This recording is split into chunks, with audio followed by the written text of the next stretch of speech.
माहूर येथे श्री दत्त शिखर माहूर ठिकाणी महंत बाबा श्री 1008 श्री परमहंस परिवाजकाचार्य मधुसूदनजी भारती महाराज यांच्या हस्ते 30 एप्रिल 2025 रोजी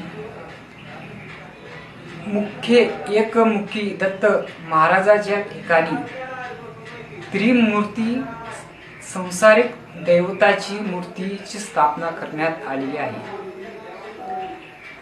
निरालंब सरस्वतीचा राजा श्री दत्तप्रभू 42 पदावरून निरालंब सरस्वतीहून आलेले ब्रह्मानंद दत्त महाराज हे ऐतिहासिक मूर्ती त्या ठिकाणी असताना तेथून उचलून त्रिमूर्ती दैवता बसविणं हे चुकीचं आहे।